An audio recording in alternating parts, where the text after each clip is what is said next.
Now let's get back to our coverage of Kansas City Pride Fest this morning as we take another live look at Tice Park, where you can see tents and food trucks already set up. This is right outside of our station, easy for us to show you. This is a celebration of the LGBTQ community.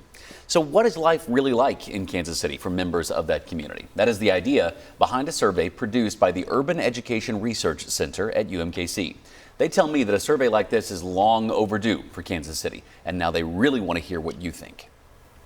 Dr. Karen Chang understands that it's not always easy to talk about, much less advocate for yourself. I am a gay woman who lives a very quiet life, and so I probably, a decade ago, may or may not have done a survey. But she and her team from the Urban Education Research Center at UMKC are asking you to try. We haven't done a survey, I think, for over a decade, and times have changed over the past decade, and this is really important to me. Not just Kansas City, but all bigger cities should be responsive to the needs of community members. They know that a survey can't answer every question, but in crafting this questionnaire, they're trying to pay attention to important parts of anyone's life, like healthcare and safety, and they want to know about times that needs have not been met. In part, it's about directing funding, but in part, it's really elevating those stories about those barriers and obstacles that folks in our community face. Funding is a big part of this conversation on both sides.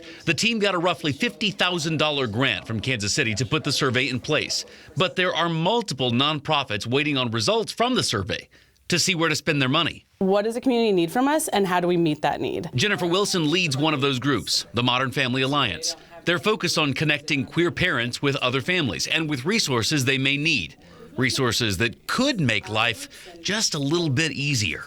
When you felt a little uncomfortable all the time, you don't realize that that is not the norm for a lot of people. I am happily married. I have 3 beautiful children.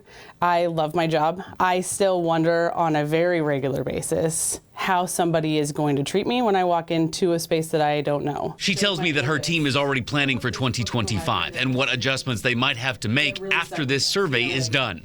The survey asks you to be as personal as you want to be, even if the details are hard. Hopefully, Dr. Chang tells me, those difficult pasts can lead to better futures. We want to tell those stories, and I know they're going to be hard and painful, but that's also part of this survey process. I also spoke with Justice Horn, the former chair of Kansas City's LGBTQ Commission. That group was part of the steering committee that produced this survey. In a statement, he told me, quote, "This will allow for information to be central to our community so everyone can access it when creating resources, services, and streams of funding. Institutions of higher education should be a hub for information in our region." Now, we have a link to the survey right now on kshb.com in English and Spanish. And UMKC says it should take you about 20 minutes to complete. You can also look for them this weekend at Pride Fest. Modern Family Alliance will also be at Pride Fest. They'll be sponsoring the youth tent there as well. And another thing that Jennifer from Modern Family Alliance told me is that a lot of these things, like resources and that kind of thing, already do exist in Kansas City, but people may not know about them. So a lot of the goals of this survey is not just, okay, if there's a need, do we need to create something? But if people don't realize there's something already there, we can be more educational about what things are in Kansas City already. And if you don't know what resources are lacking, you can't fill that void, exactly right? Right.